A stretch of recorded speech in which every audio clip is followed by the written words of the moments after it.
Greetings, hello, Meat Block listeners. Ryan O'Hearn here.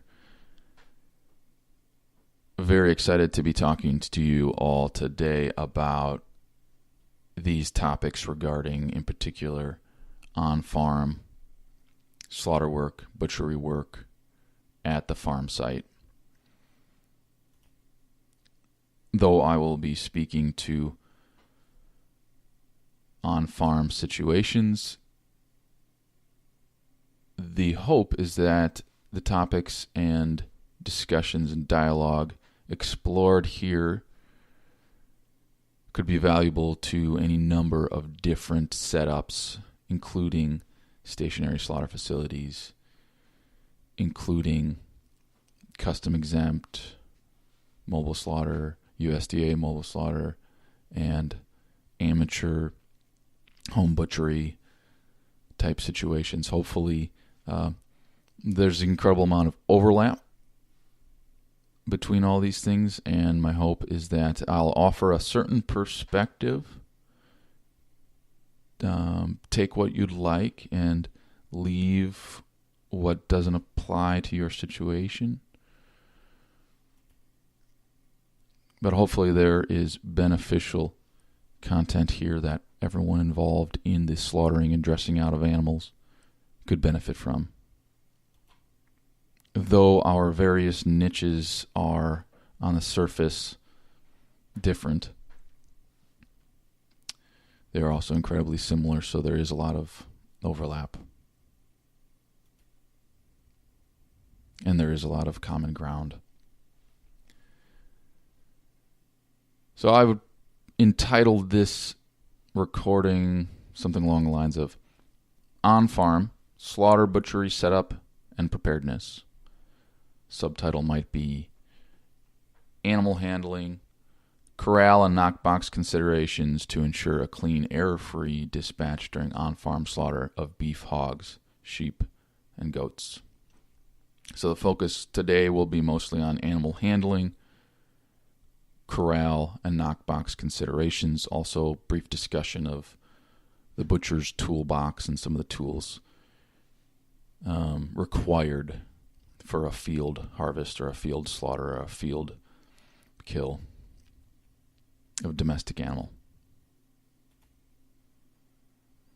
So like I said, in this recording I will offer a certain perspective on how to organize and set up this kind of situation, this on-farm slaughter of beef, pork, sheep, and goats. Whether your goal is to kill and dress out one animal on farm on a given day, or thousands of animals through the course of, let's say, a year, the following tips will help optimize successful outcomes that are repeatable and low stress for everyone involved.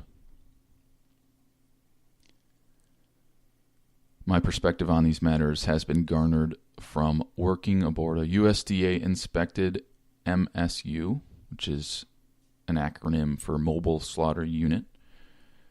What is a USDA-inspected MSU? Well, Travis and David have done several episodes on mobile slaughter units and mobile processing units and USDA inspection. I encourage you to go back and listen to those for more comprehensive discussion. A USDA mobile slaughter unit is slightly different than a custom exempt mobile slaughter unit, a custom exempt kill truck. If you would like to hear more from the custom exempt perspective, I encourage you to go back and listen to episode 43 entitled A Mobile Kill Truck Story, featuring Andrew Turner, business owner and custom kill truck operator Andrew Turner.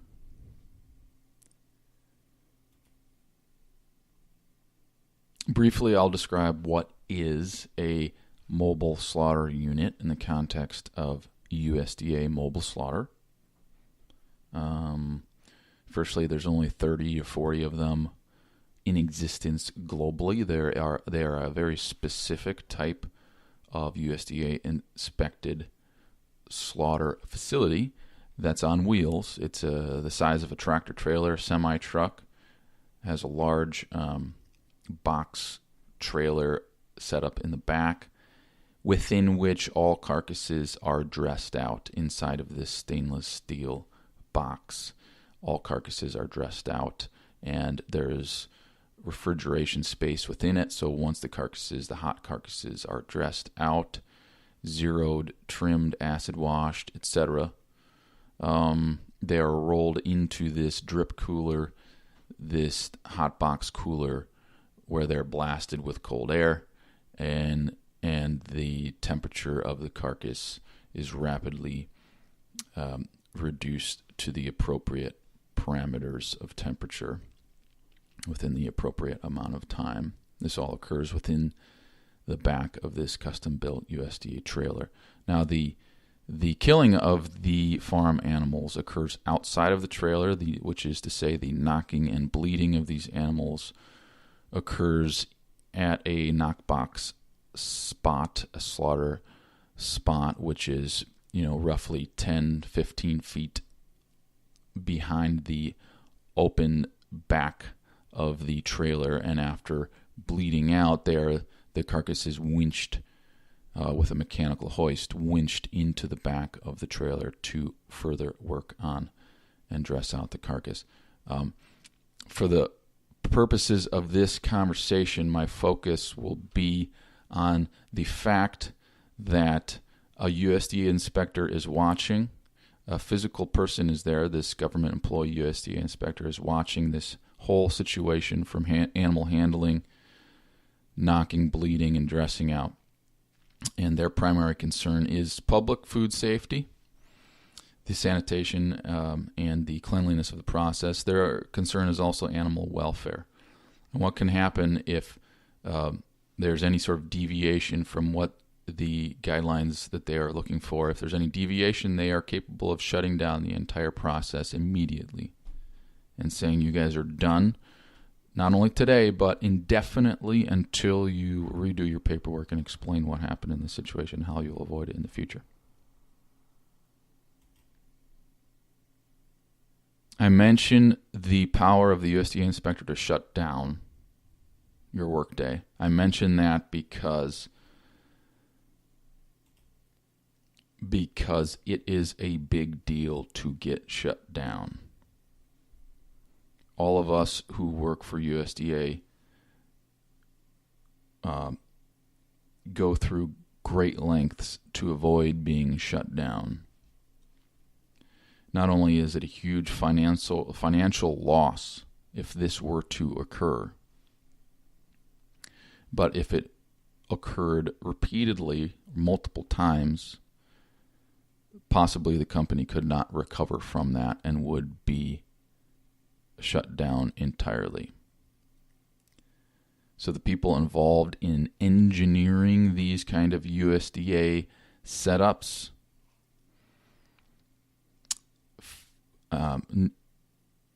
go through great lengths to make sure that a shutdown does not occur, which means they go through great lengths to dial in their systems and their preparedness and their setup.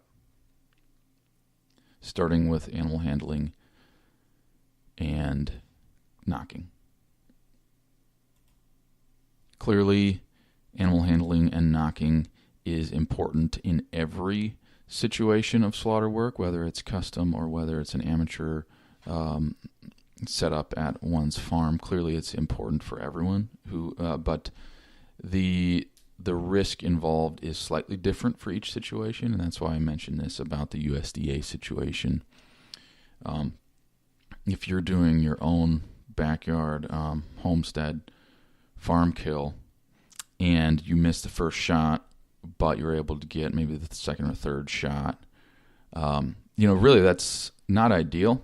But it happens, and certainly in the custom exempt sector, it happens, and really in all the sectors, it happens.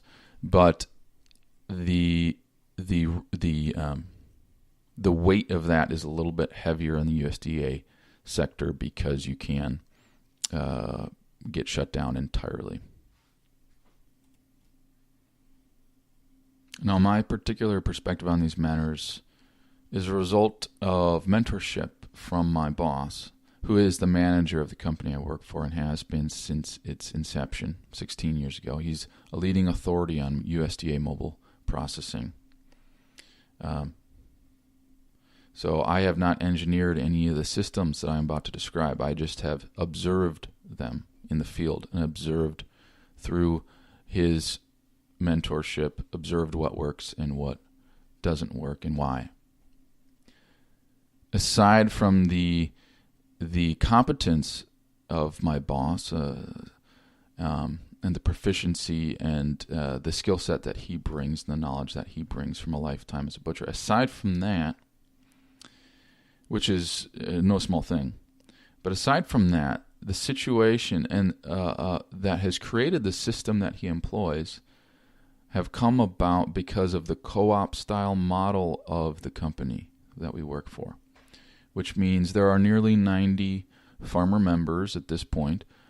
There are nearly 90 farmer members who have part ownership of this company. And this has created a sort of hive mind effect. All of the farmers have skin in the game because they are part owners. And in fact, it was farmers, not butchers, farmers that came up with the idea for this company and did all the legwork required to bring it into reality. So all these farmers, they have skin in the game because they have paid into membership and have part ownership. And this has caused a great deal of critical thinking and a collective engineering of the various systems that we utilize. A collective engineering process has occurred over the past years. To give you an example, if there were to be an inhumane handling report written up by an inspector, or if there was a misknock situation, an improper knocking situation that causes a shutdown, if these things were to occur, everybody in the co-op loses. Everybody loses. So there has been a strong motivation among the members through the entire co-op to ensure that intelligence systems are in place. Over 16 years now, the company's developed a strong reputation. Essentially, they've done a really good job at developing a reputation among local farmers and also among inspectors, because we get inspectors that go from facility to facility, and they often mention that our systems work really well, and that we're able to perform really high quality work within the context of these systems with minimal error. To give an example, we have some of the inspectors that come through or live in the region and keep a few head of beef or different types of animals. And when they're looking for a butcher to hire, they hire us. Essentially, they hire my boss to do the work for them because they have respect for the processes and the methodologies that he uses that have been refined and developed within the context of this company, this co-op style company. So what this looks like on the ground and in real time is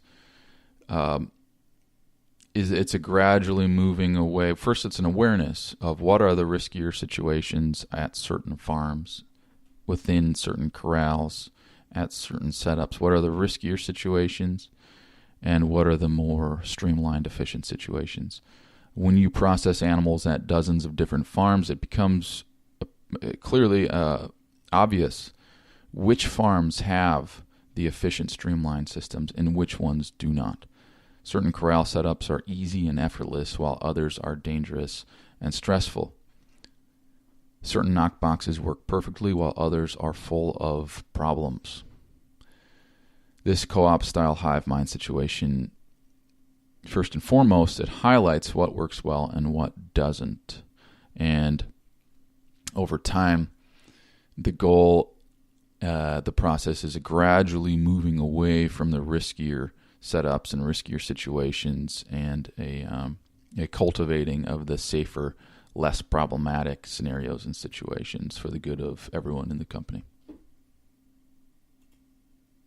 So I think that's mostly the intro preamble section. Now I will begin diving into some details. So what works well and what doesn't? What works well and what doesn't?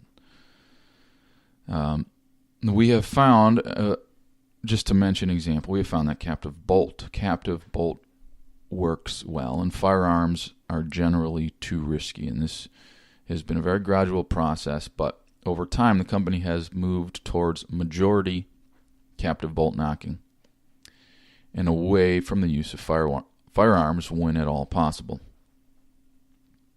We probably knock 90% of our beeves captive bolt. And like I said, this is all mobile slaughter unit on farm at a variety of different farm setups. Sheep and goats are 100% captive bolt. Hogs are 100% electrocution. So there are cases where we use firearm, and that would be namely when a beef is brought to us in the back of a livestock trailer, where they are able to move around in a 360-degree direction because it's a livestock trailer, and because of this we use firearm. But all other 90% of all of our knocking of beef is now done with captive bolt.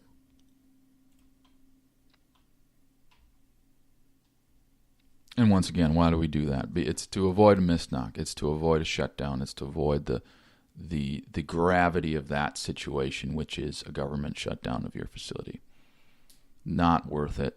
Too many people involved in this company.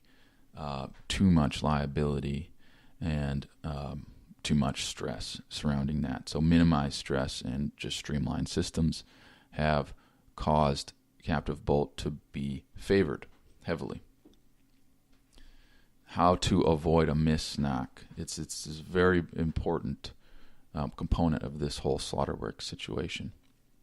How to avoid a miss knock. So on one hand, the operator, the butcher, of course, needs to be highly competent, well-trained, patient, and calm.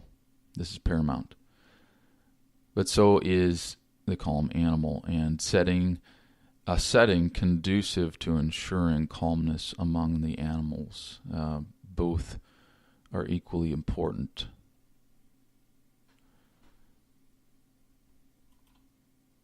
So the very first thing in this whole process, and yes, it is a process, what happens at the actual moment of knocking is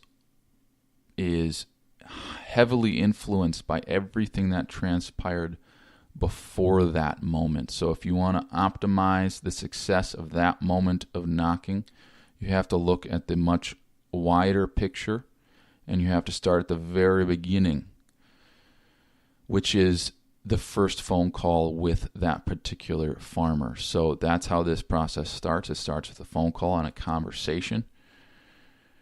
The next step is an on-farm site assessment. This is critical. And throughout these conversations, these series of conversations that happens during phone calls and during site assessments, there's a great deal of education and clarification of expectations that occurs. When everyone knows what's expected of them, things go much easier. So the preliminary site assessment is very important. Oftentimes there is verbal and paperwork associated with this site assessment to help ensure that clarity follows. There are checklists for what is ideal at the slaughter site are gone over, checklists, and there's a great deal of discussion regarding roles and responsibilities of the participants.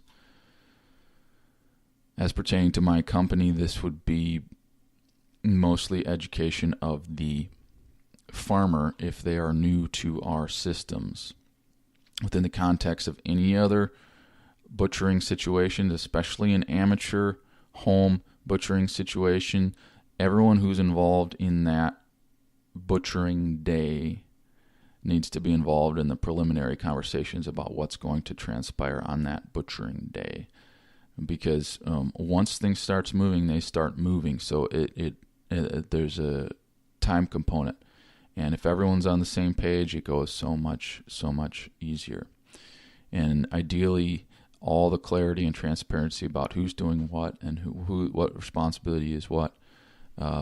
If all that is clear from the get-go, then the process can unfold appropriately and efficiently. So preliminary site assessment, clarification of roles and responsibilities of the participants, clear expectations. An example of that is that we as a company have moved more and more to animal handling is the farmer's responsibility. This is something that the butchers used to get in there and help with the corralling of animals, help with the sorting of animals, help with the moving of animals down the alley. And we have now moved away from that more and more. We will help move beef down alleys within reason, but far less time is wasted and energy is wasted with butchers helping with animal handling compared to what used to transpire and what often can transpire if you've ever been involved in these kind of situations. Depending on the location of the animals and the setup of the facilities and the pens and the loading chutes, etc.,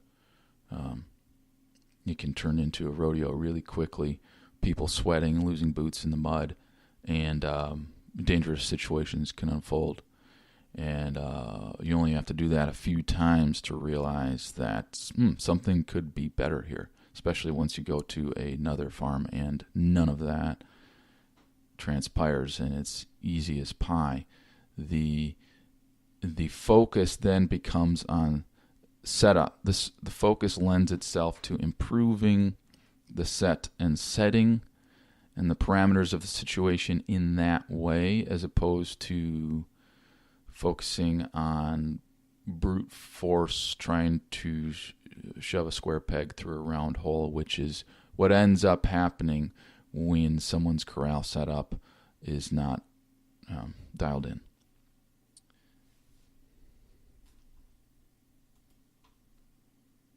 So education and transparency with the expectations of everyone's roles and setting. Organization of the setting is paramount in the order of operations that result in the end goal of a successful knock and a successful dress out of an animal.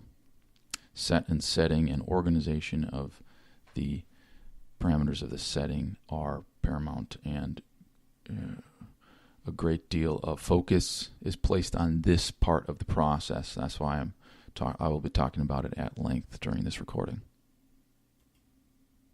To say it another way, to reiterate, everything that happens prior to knocking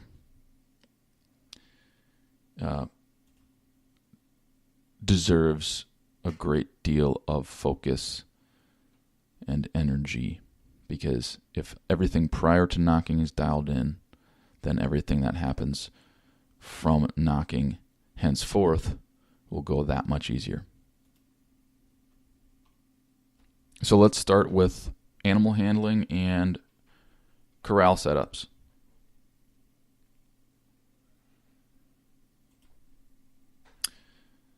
I'll talk about beef animals, cattle mainly, because they're the largest animals that we work with in this beef, pork, lamb, goat situation, and therefore they offer some of the more dangerous and riskier situations. So to have beef and cattle dialed in really well, it's a very important topic, and it's a little bit easier. It's a lot easier to dial in sheep, goats, and hogs. I'll get to the sheep, goats, and hogs in a moment, but briefly, most of our sheep, goats, and hogs are brought to us either in the back of a pickup truck or a livestock trailer. Hogs are usually in the back of a livestock trailer, sometimes with a divider, so they'll have a few hogs on one side. We'll maybe sort out 2 hogs, and we'll knock 2 hogs at a time. Sheep and goats are the same.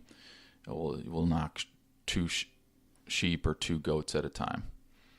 And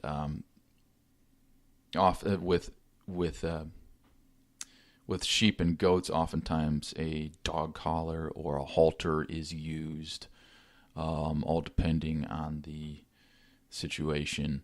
It's much easier to get a sheep or goat into an appropriate knocking position because they're just much smaller animals. Cattle can be huge, and they can also be very strong and very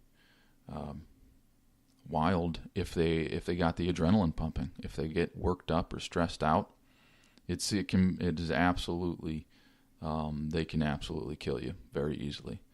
So there is danger there that needs to be dialed in.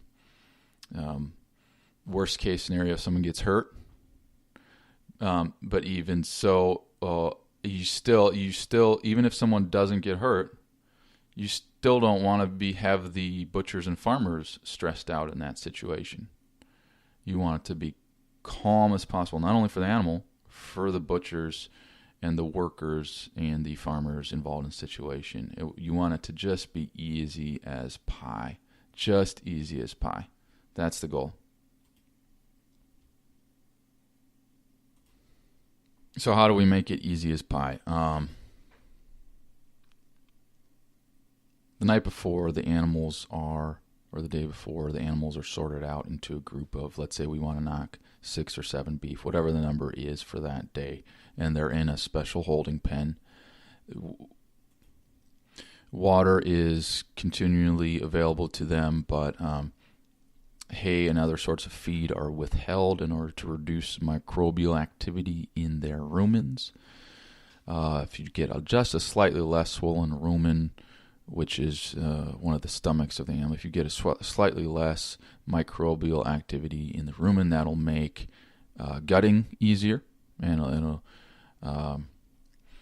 so that's a desired effect there. Once the beeves for the day are in their pen, the goal is to move these beeves into a tub or crowd pen, as they're called, situation, down an alley, and then into a knock box where they will be knocked, and then the knock box opens up where they will then be bled out and then mechanically hoisted into the butchering, dressing out area, whether that's in the back of a truck or somewhere else, mechanically hoisted from that knockbox site. So this is the task which we need to come up with a formula to make this task of moving these beeves that are in a holding pen successfully, easily, calmly, efficiently, quickly, in a timely manner into that knock box. So this is the task, okay? And just every single farm setup is going to be different, okay? And some of them, it's just horrendous, and we'll wait 45 minutes to get one animal down the alley and into the box, and we're just all waiting there, just picking our noses, because the animal is so worked up, and the farmer is using kind of like a force it, push it from the back kind of strategy, and it just doesn't work. Whereas other places, it's like a 4-year-old could move a pissed off bull down this alley, and it would just be not a problem at all. So what's the difference there? There's a few variables. Let's talk about corrals here. Let's talk about a crowd pen, a crowd tub is what these things are called. A lot of this research was brought forward by Dr. Temple Grandin, who she's become a household name at this point. If you're not aware of Temple Grandin's research and discoveries, you should look into some of that. I'll mention a few here, but the use of a curved crowd pen and a curved tub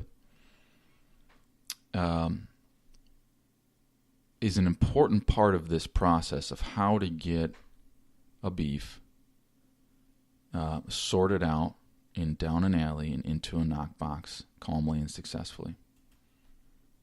And this is also called a passing through pen, and that should be its function. It's a passing through pen. As the beeves are funneled from a more wide open area, such as a wider open pen, into a tighter area, as they're funneled with the goal of getting them into a very tight area, which is an alley and a knock box. As we funnel these animals, we have to use cattle psychology to our advantage to make this go well. And a curved tub, look that up on YouTube if you don't know what I'm talking about, or a curved crowd pen, a passing through pen, accomplishes this because the cattle want to come back to where they came from. So as you move them into a tighter funneled situation, if the situation is curved, there's such a thing called a return alley system and a bud box, which also use this same cattle psychology to an advantage.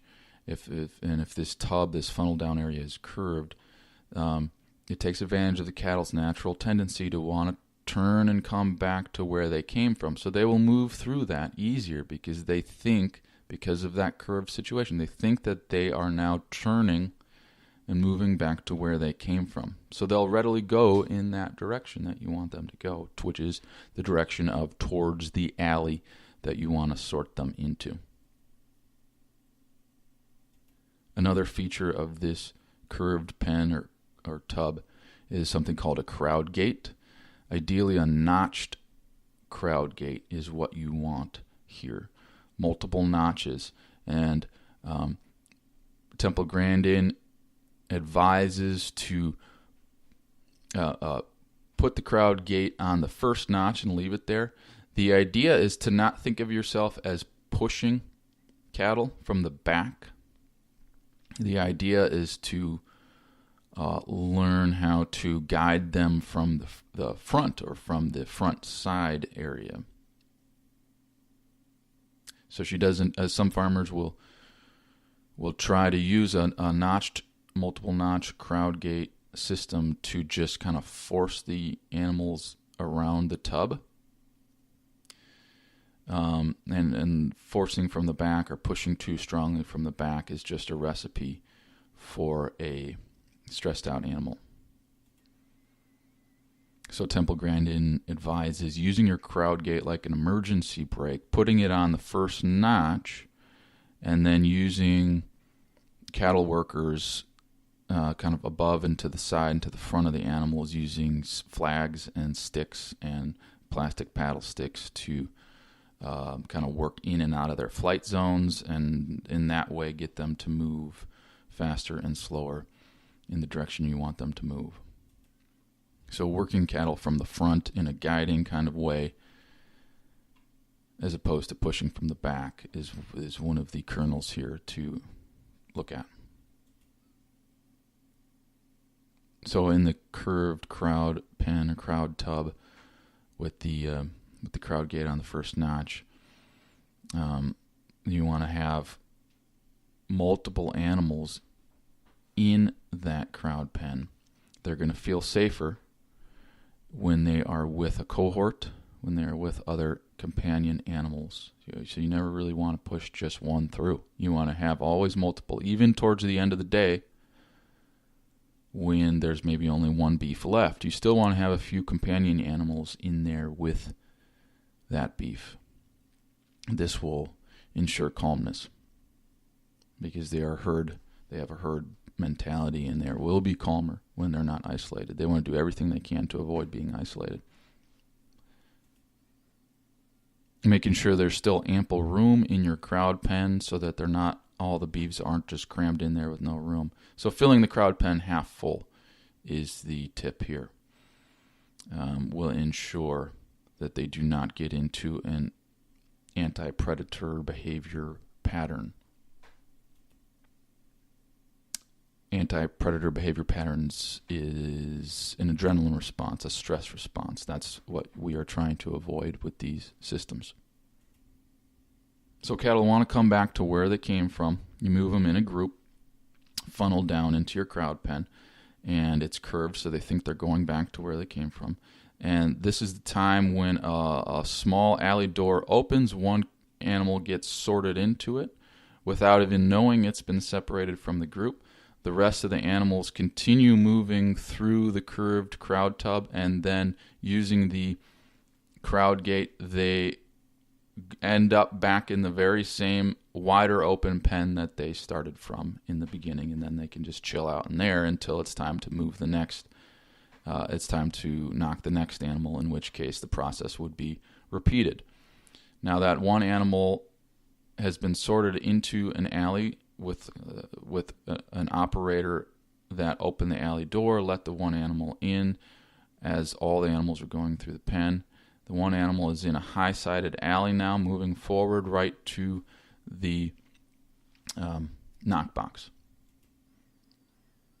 Cattle workers are outside of the pens, outside of the alley, and they are using their own body, moving back and forth in and out of the flight zones to get the cattle to move slower or faster as needed. And they can use things like flags on a stick to kind of work the flight zone of the animal, and they can use things like plastic paddles. Now the alley itself should be opaque in the sense that the cattle can't see through the sides, and guardrail or from the road or plywood. These are materials that are commonly used in these alleys because they are soft. They're not gonna jab into the sides of the animals as they're moving down the alley. Guardrail is popular because it's like a smooth side, and plywood you can get plywood up pretty high depending on the size of your beef, so there's no chance of them jumping out the top of that, which has been known to happen if the sides of your alley are not high enough. Guardrail and plywood are easy to get a hold of materials, and they're inexpensive generally, and they also create the opaque, non-light, permeable siding that you're looking for in an alley system. Now, not all of the corral systems at the farms we go to look like this. Most of them are just a series of gates, a series of livestock panels that end up in a head catch knock box, or end up in just a gated area, and then that a cattle gets pushed into, and then some sort of plank or gate is dropped behind them so they can't get out, and then they are knocked from above, and then the gate will swing open to the side so the beef can roll out. The knocked beef can roll out onto the side and be bled out. Most of them look like that, but there are a few really dialed in corral situations that look similar to what I have described above. Using the crowd pen, using the crowd gate, using the notched crowd gate system, and these are far and away the best systems that we see employed. So that's why I wanted to describe them a little bit better in detail here. So yeah, we have and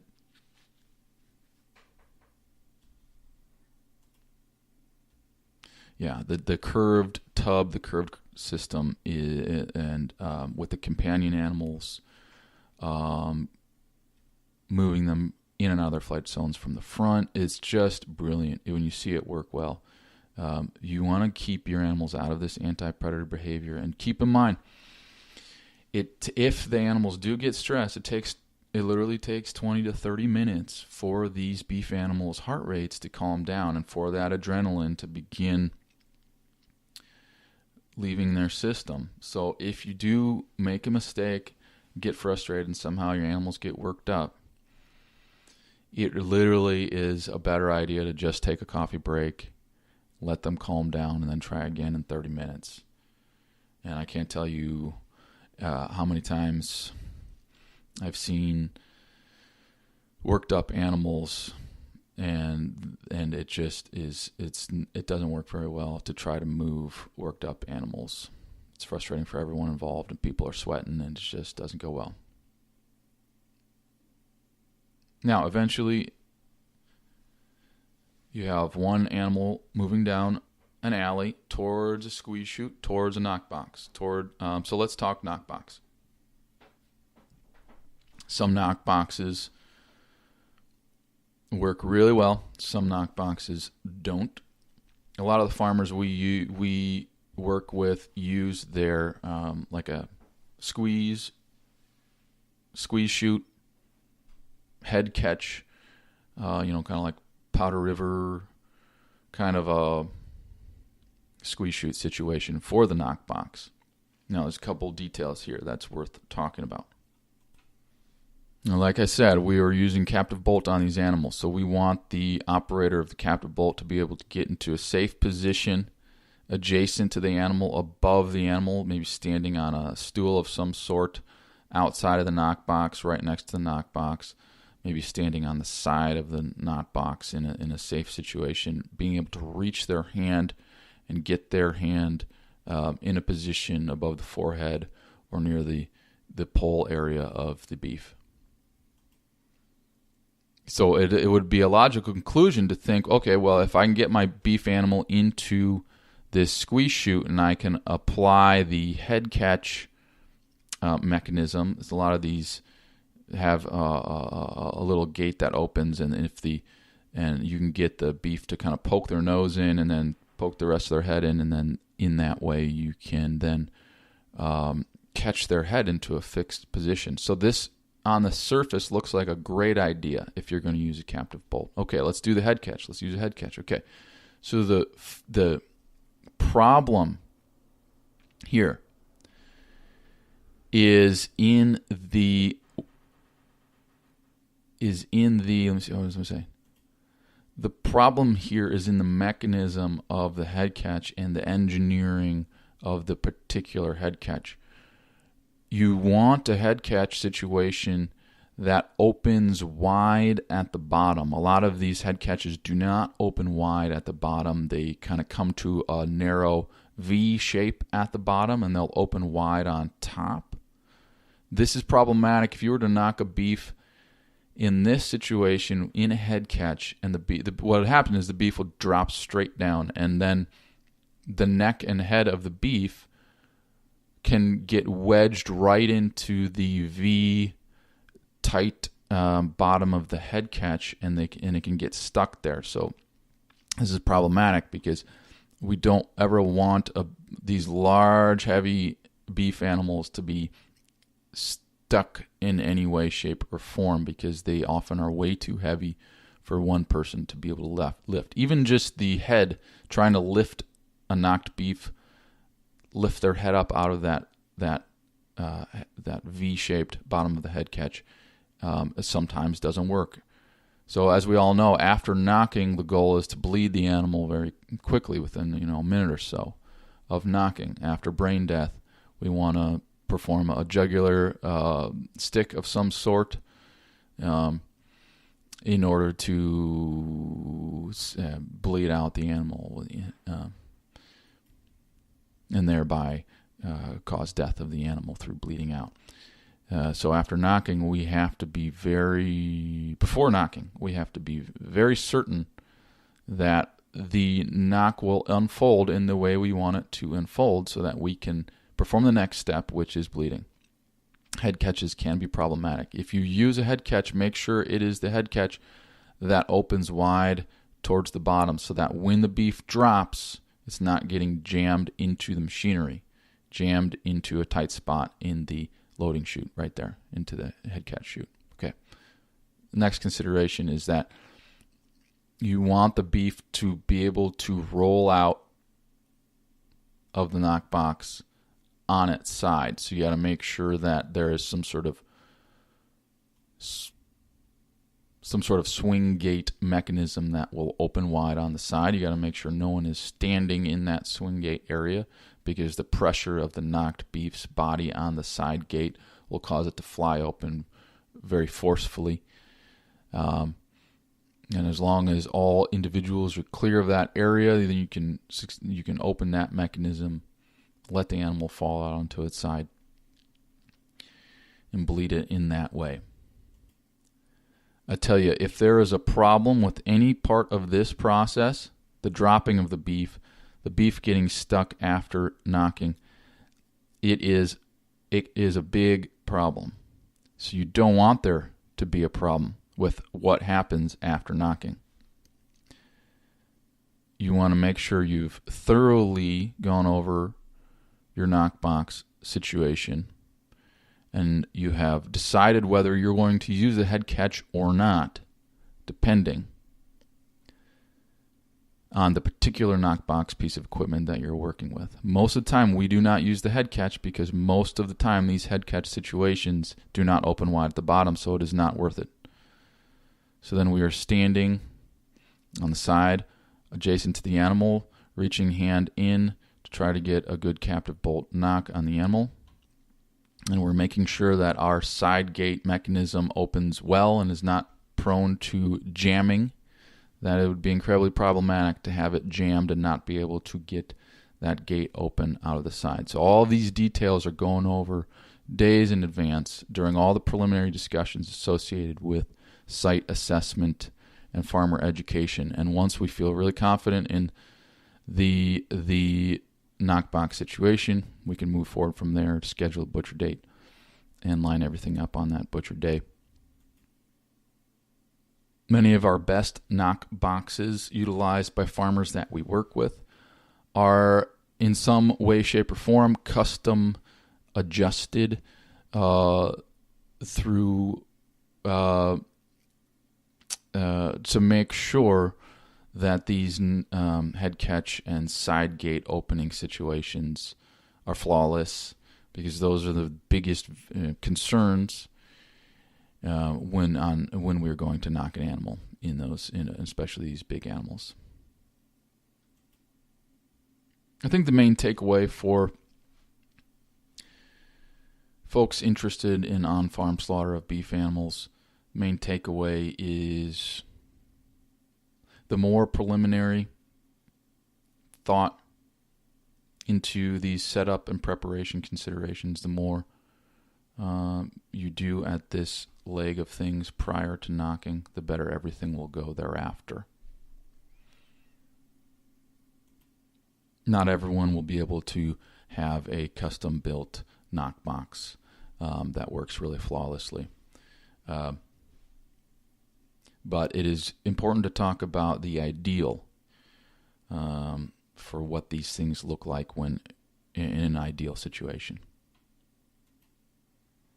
Hogs and sheep, like I said before, oftentimes are brought to us in the back of a livestock trailer or in the back of someone's pickup truck. Some farms have an alleyway, a smaller, albeit smaller alleyway system for their hogs to bring them to a knocking and bleeding site. So hogs can be moved down an alley, sometimes not very well, but it does work, and similar concepts can be incorporated for hogs. A series of gates and alleys can be utilized to get them into a position which would be equivalent to a knockbox situation. And then they can be electrocuted within there if that is the implement they're using. You can also use captive bolt on them in that situation, where you can reach over the side of a gate and be in close enough proximity to the hog in order to knock it. Goats and sheep, same deal. You can use dog collar for goats. You can walk them right down the back of a ramp into a knocking site and knock them with, just their head cradled in your arm, depending on the calmness of the animal. Goats oftentimes seem to be calmer than sheep. I guess it's all relative to the situation and the type of goats, etc., and how much handling they've received. But word of caution here is you should take great lengths to make sure that the animals don't escape. If you're using your livestock trailer situation or the back of a pickup, we've seen goats and sheep jump out the back of the pickup if the sides are not high enough and run away.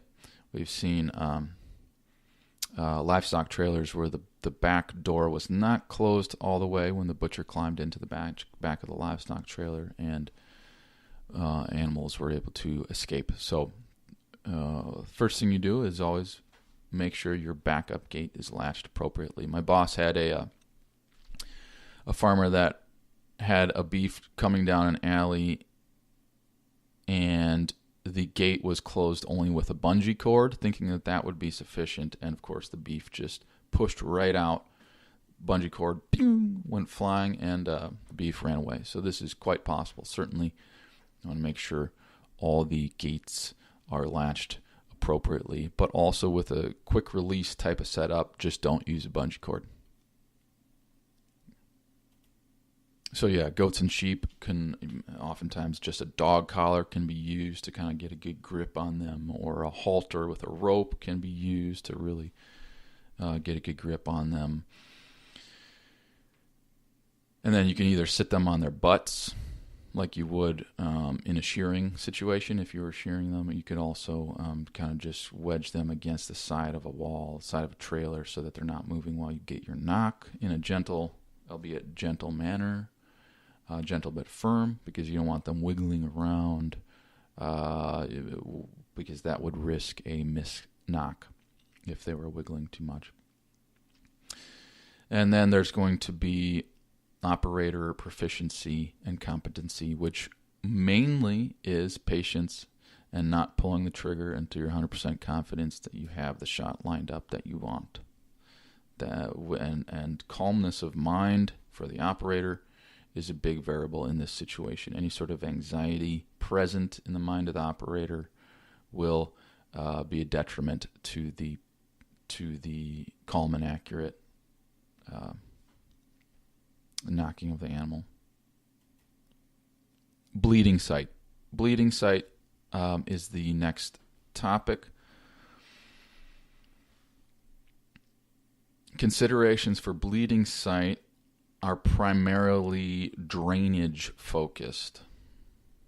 Drainage.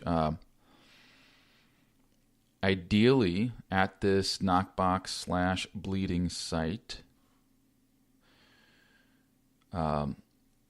you have a strong ability to drain the area using any number of different strategies. Of course, there's gravity-based draining of the area, but even that lends itself to the pooling up of water and blood and fluids in an area, and that's what you want to avoid, the pooling up of these fluids.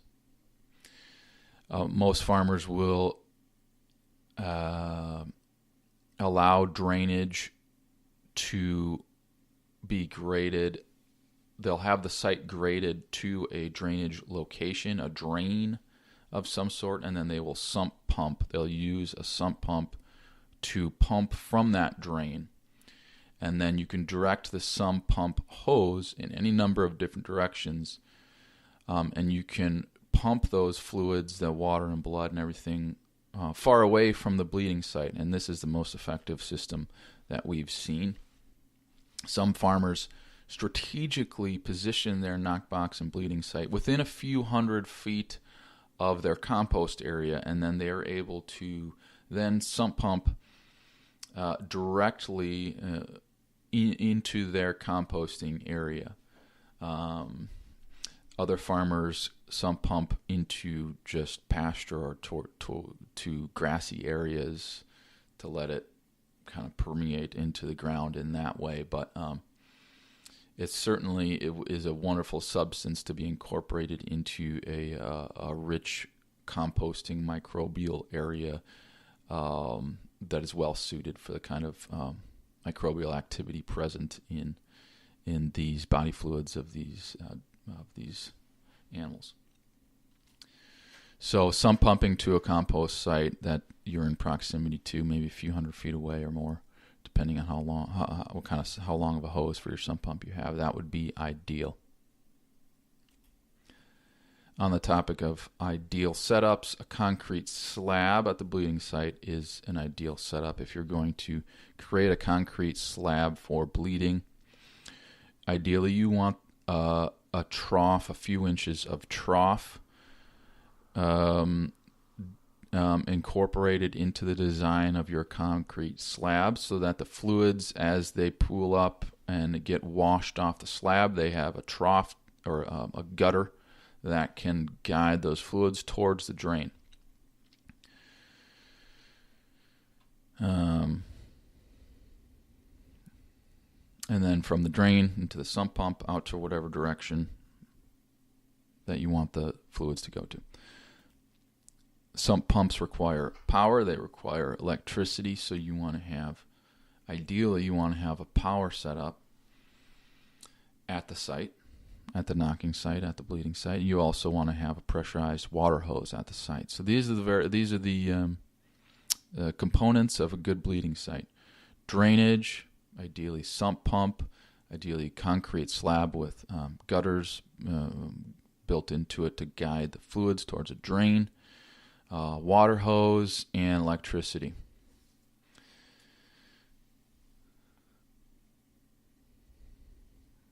A word about guts.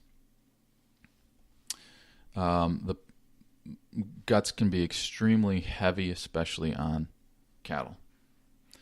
So you want to have a good plan for where the guts and the stomachs and the intestines of these animals and the lungs, etc., will go after the animal has been gutted. Some farmers set up their front end loader so that the butcher can push the guts right into the shovel of the front end loader, and then they can put those from the front end loader in any number of different places around their property. Some farmers dig a hole and bury the guts in a hole. Other farmers have a really well set up compost situation so they can incorporate these guts into their composting situation. Other farmers, the guts, especially the rumen, the paunch that's filled with all the main primary microbial activity, needs to be emptied by hand. And then all the guts are then loaded into barrels and hauled off-site. This is possible, but it's more labor-intensive because you have to empty the rumen contents by hand. But if you do not have a front-end loader, this would be how you would accomplish this using just manpower alone. You would need to lighten the load by emptying the rumen contents, and then you can essentially lift them into a barrel or some other place by hand. On that same subject, a front-end loader or some sort of mechanical hoist is essential, at least when it comes to beef animals, but really it is ideal in all beef, pork, lamb, goat situations to have some sort of mechanical hoist. That would be either a tractor, front-end loader type thing, winch setup. Any number of different mechanical hoists would work well to get the carcass into a gambreled situation and a hanging situation so that the butchers can dress out that animal accordingly. And let me take a step back for a moment from some of the technical details, and let me just offer a kind of a blanket statement that I have observed that is heavily utilized within the context of the company I work for, and that is a situation, the butchers intentionally create a situation of providing strong incentives for farmers to make your life easier. And the corral and the knockbox discussion is exactly this.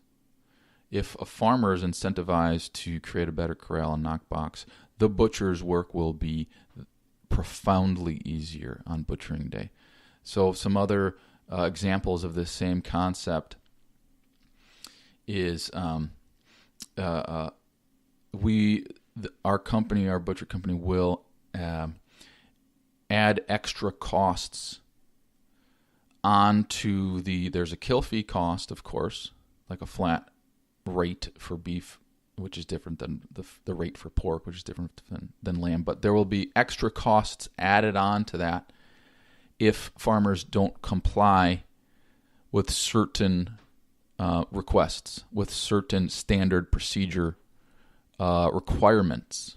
And there will be extra costs added on. And what that does is that creates an incentive for the farmers to comply with these things so that they don't get extra costs added on to their cost at butchering day. It saves them money if they're able to meet us halfway. And as a butcher, this is exactly the recipe that ensures for a calmer day, an injury-free day for us, calmer animals, and calmer mind and lower stress. And it ensures repeatability. So some examples of these incentives are excessively muddy beef. We will charge extra for if a beef animal is excessively muddy with mud and manure caked onto its legs and etc. and onto its sides, etc. Then we will add on an extra cost. So this creates an incentive for farmers to create a drier pen situation to avoid this kind of thing. Similar idea is that we now insist that farmers do the majority of the handling of the animals on butchering day. Butchers we have taken a step back from getting into the mix too much with animal handling. We've taken a step back and put that more on the shoulders of the farmer themselves. And that is something that is outlined very clearly during preliminary discussions before butchering day and also on butchering day. The boundaries of what the butcher is willing to do and not willing to do are clear boundaries. And the more clarity you can have with that, the easier it will be for everybody involved. The last thing you need at the moment of knocking is to be out of breath and sweaty and stressed out from chasing around animals. That is not conducive to a successful knock. That will wear out the butcher mentally and physically and will lead to sloppiness and error. So the calmer the butcher is, the better things will go. When it comes to sheep and goats, but I will say sheep in particular, actually, the woolliness of certain breeds of sheep can be knife dulling, for lack of a better term. It can be problematic if a sheep is excessively woolly in the areas that we first open up with the knife. So my company, we will use a reverse, I forget how to describe this.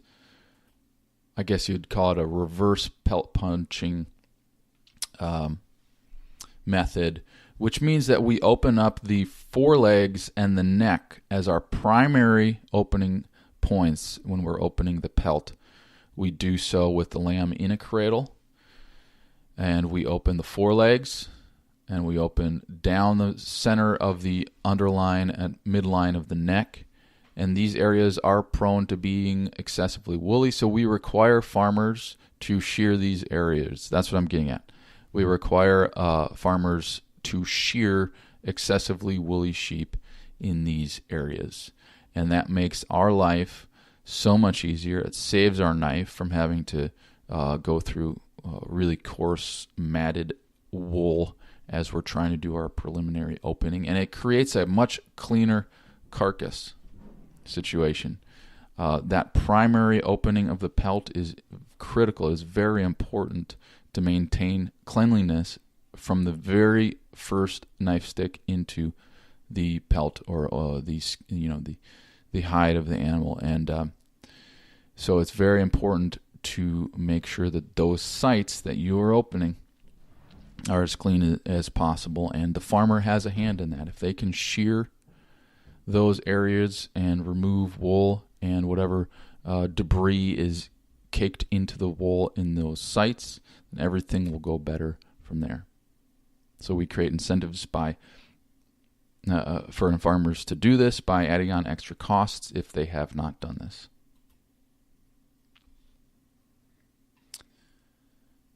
The butcher's toolbox. And I won't be excessively thorough on the butcher's toolbox for Slaughter Butchery Day, but I'll mention a few things here as far as commonly utilized tools. The moral of this, the kernel here, is have the right tools for the job that will be unfolding for you. Every species of animal, whether it's beef, pork, lamb, goats, you're gonna use a different set of knives depending on what animal it is, and you want to have the correct knives for the species you're working with. When you're skinning out beef, you want to have a beef skinner. A lot of people are uncomfortable with the size of a beef skinner, and then maybe they're more comfortable with the size and shape of a lamb skinner.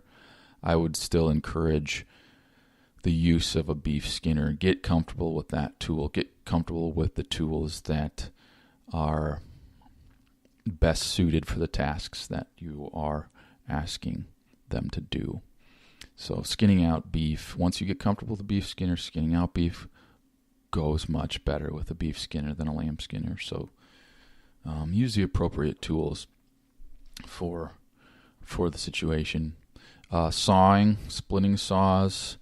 Commonly, there's a number of saws that can be used in the field. We use a Jarvis 444, which requires an extension cord and a power source to be utilized. A lot of field operators, field butchers will use a Sawzall. That'll work. Those are battery powered, so you can get away with not having a power source if you're using a Sawzall. And I've heard of people even using chainsaws to split as long as they have a food grade oil in them as opposed to the normal chainsaw oil, that lubricant. But if you put like some sort of food grade oil in there, I've heard of people using a chainsaw to split. Never done it myself, but I've heard that this is possible in the field during farm slaughtery. I would say another critical thing in the butcher's toolbox is to have a trauma kit on site in case any individual gets injured in the process, with adequate bandages and stuff like that. Hopefully it doesn't happen, but you do want to be prepared with a trauma kit and bandages in case someone hurts themselves. Thick gauge cotton string, also known as butcher's twine, is something we utilize a lot on our butchery situation. We will tie the weasand with cotton string to keep it closed. That is the trachea. It is filled with ingesta that we want to keep off of the carcass. So once the weasand has been freed up, we will tie it with a butcher's string to make sure that the contents stay within the stomach and within the trachea of the animal, as opposed to leaking out on the carcass itself. So thick gauge cotton string. Also with sheep, same exact idea. Once the weasand is freed up, we will then tie that with string. A cradle is an important tool for most animals. You want to get that carcass into a position where its belly is pointed towards the sky, and its back, its spine is flat on the ground. In order to do that, you have to use a cradle or something akin to a cradle, such as people will use a couple tires or a couple 4x4s on the side of their beef animal in order to get the animal cradled properly.